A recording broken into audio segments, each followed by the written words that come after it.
We stayed at the biggest hotel in San Francisco. Yes, so we're in the famous Tenderloin district where you will see a little bit of everything. And I asked, should you stay too?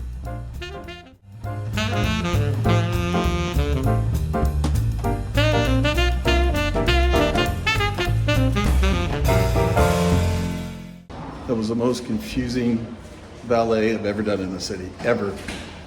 That was nuts. XX. It's so high up, it just goes to XX. It doesn't even show the floors anymore. You know what validates that this is the largest hotel on the West Coast? Because it's confusing as hell. Jesus. But okay, so Tower 1 we're staying in, and that's where Cityscape Sky Bar is. No. It just says right there, Tower 1. Tower 2 has Cityscape. But it's the same tower that we're staying in. I don't know. Let's go check it out. Welcome to SippyCupAdventures in Northern California, and welcome to the largest hotel on the West Coast. Yes, we are a channel dedicated to travel in Northern California, mostly, and we appreciate you stopping by. So the hotel we speak of is the Hilton San Francisco Union Square. With 1,921 rooms, it is the largest hotel, as well as the tallest hotel in San Francisco, and again, on the West Coast. In this video, we will talk about the sheer size of the Hilton Union Square and whether that's an advantage or a deterrent to stay here for you, someone who is looking to spend time in San Francisco. We will also talk about the dining options. And of course, like we do in every video about a hotel stay in San Francisco, we'll talk about the parking. We will talk about the area, as the Hilton Union Square does border the Tenderloin district. Is it dangerous? We will talk about where to dine close by as well, and at the end of the video, we'll give you some pros and cons. So let's do a hotel overview. I mean, the jewel of the Hilton is the Sky Bar Cityscape, but more on that in a bit. Hilton Union Square in San Francisco has 3 towers. Now, we stayed in Tower 1, the tallest tower, because we enjoy high floors and we can just marvel at the city from high above. It's like 45 floors, I think, and we were on 33. Yeah, and if you're looking west, you can see the Golden Gate Bridge. So now we're on Tower 3, where the pool is located, so we're checking that out. 16th floor. 16th floor. It's very rare when you need a pool in San Francisco, but sometimes in the fall, September, October, it gets warm. So here's the pool. And a water spout in the hot tub. Yeah, that looks dangerous. Anyways, but this is Tower 3, which is not really a tower, it's more lower. It's not like that tower where we're staying. There we go, Sky Bridge to Tower 1, where we're staying. So yeah, we're in Tower 3, and we're taking the Sky Bridge over to Tower 1, the main tower. Nice little walkway here. So there is the Line Hotel right there with the rooftop patio, and it was one of our worst days. If you want to see, check out this video up here. Maybe they're better now. They were just opening.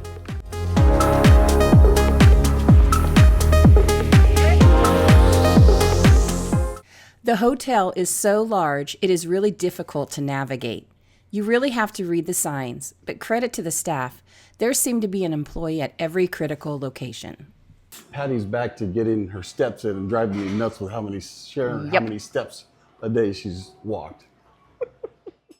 As we've mentioned many times before in our previous videos, we like to dine at the hotel we're staying at least one night, but that's not an option here at the Hilton Union Square.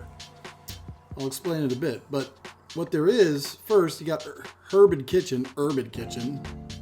Oh, I get it, urban kitchen. A 24-hour pantry with coffee, pastries, salads, sandwiches, and drinks. Then there is Poached, open from 7 a.m. to 11 a.m. for breakfast buffet if you want to pay like $50 a person.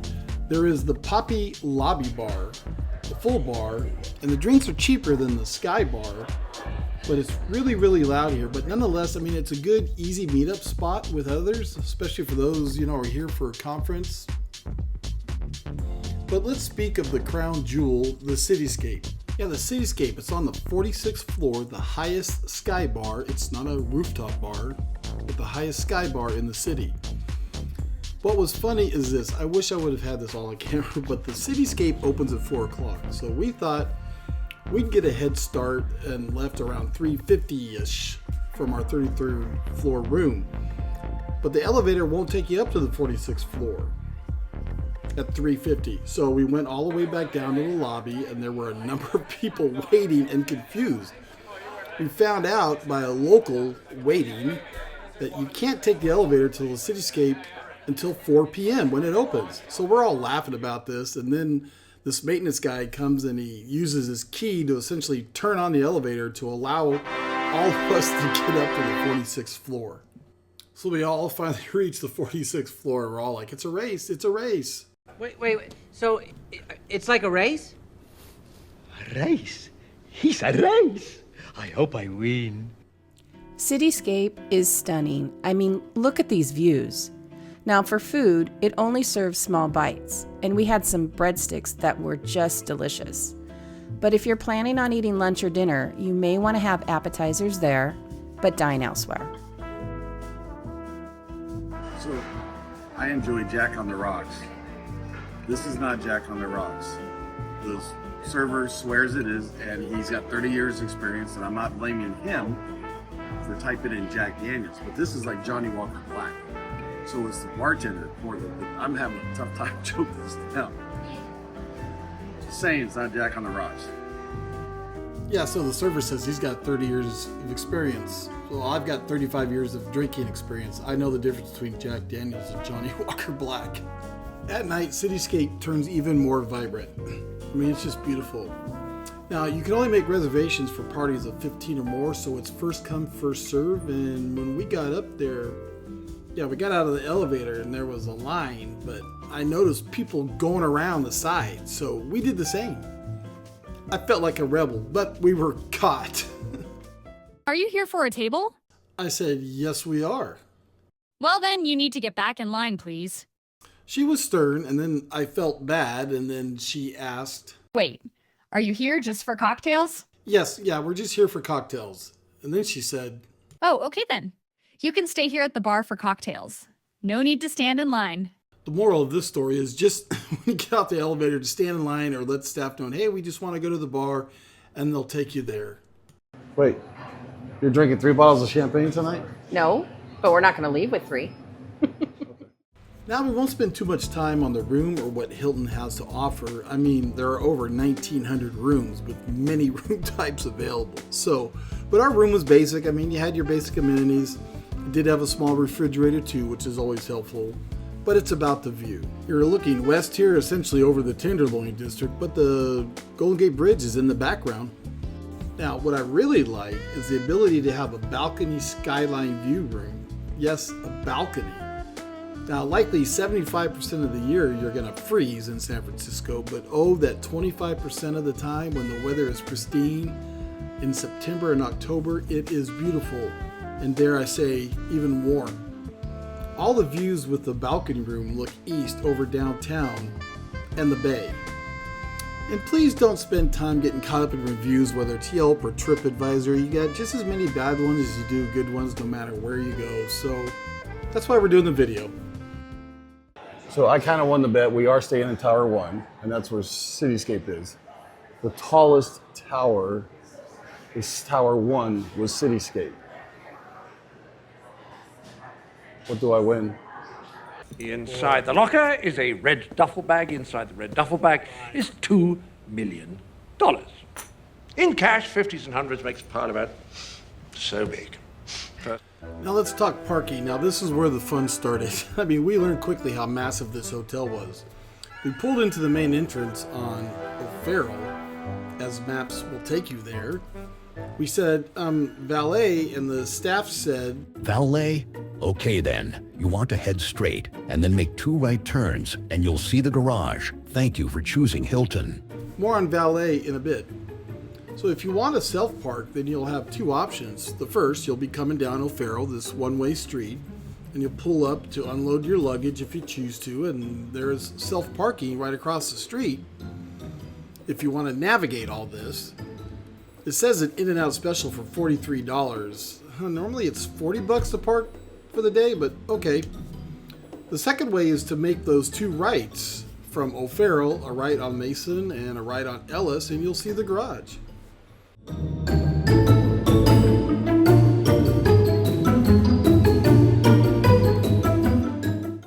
You see here the daily rate to self-park is $70. That is $30 more than the other place.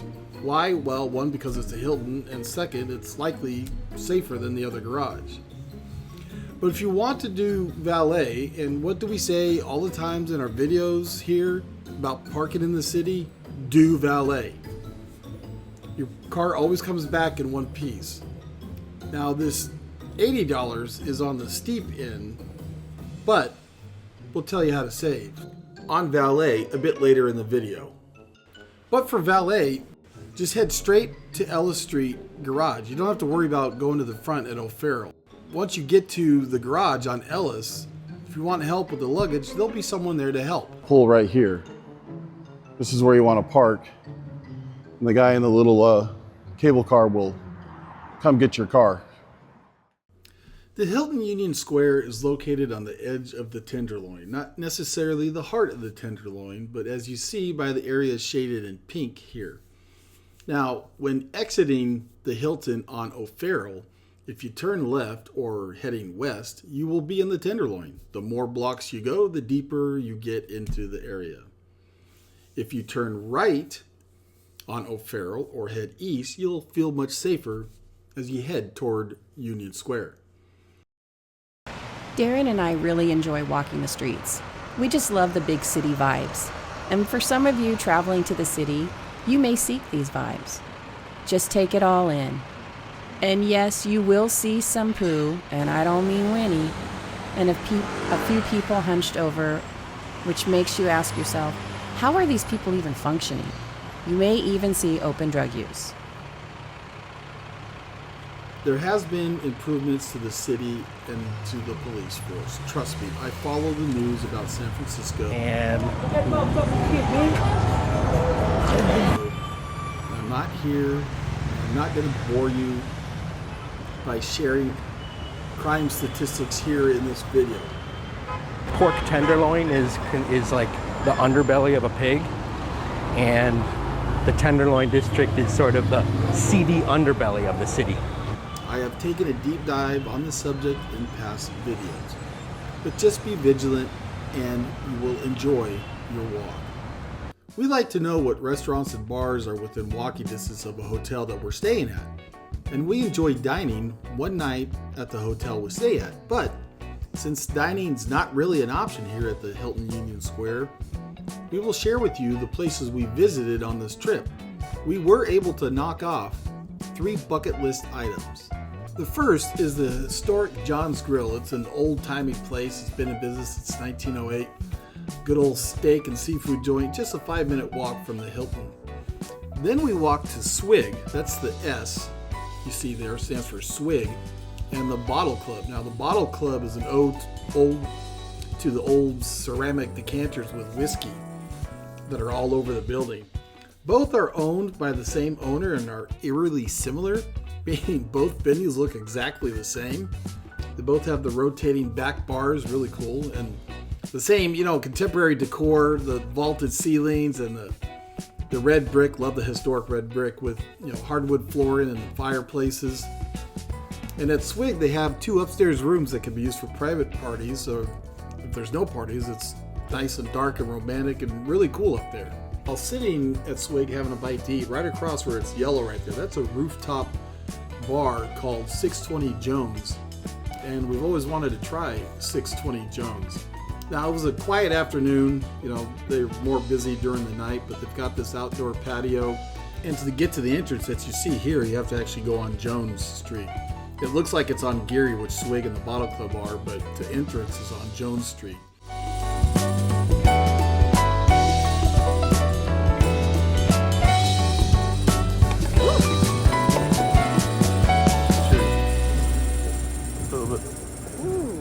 Windy. Yeah, it was a little too windy and too cold, so we didn't spend too much time outside. We went inside and sat at the bar, but we'll come back when it's a little bit more active and lively, but looks like an entertaining place for sure. And there are so many places to have breakfast. We had breakfast here. I mean, it was really just kind of pick and choose. This is the Magnan Street Cafe and Bistro. Really good breakfast. But again, there's so many dining options for breakfast around the Hilton Union Square. You don't want to really get their buffet because it's incredibly expensive. I don't know which one I supposed to. Okay. Oh, fuck. Pull. School for the gifted. Shut up.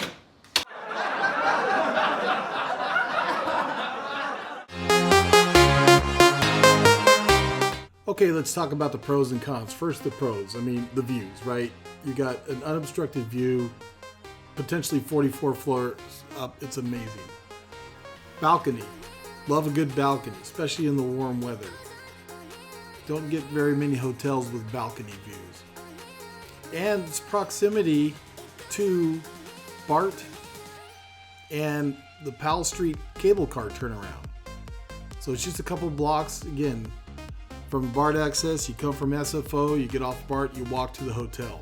And again, there's the cable cars as well.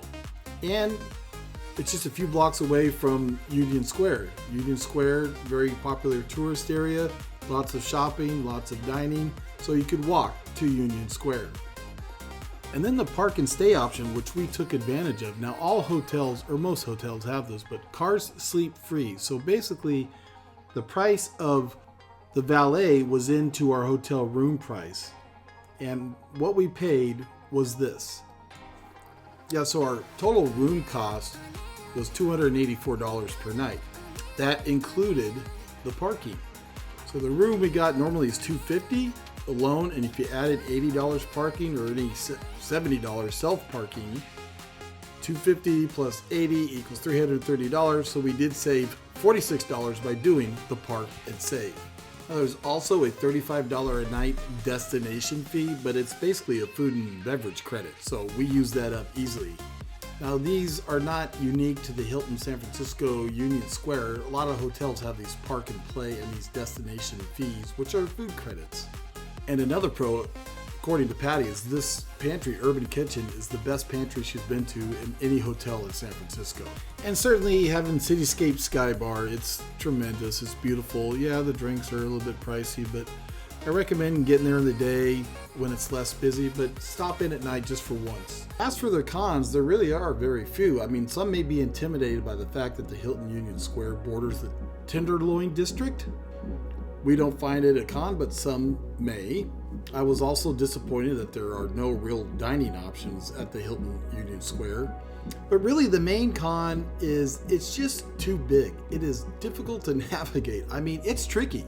Hello. The Hilton San Francisco at Union Square is probably best left for those coming for events, seminars, and large conferences. I mean, we did enjoy our stay, but we're probably unlikely to stay again. I mean, this has nothing to do against the staff. The staff were wonderful, or the hotel itself. So as always, we hope you found this video helpful. We appreciate you stopping by SippyCupAdventures of Northern California, and we'll see you next time.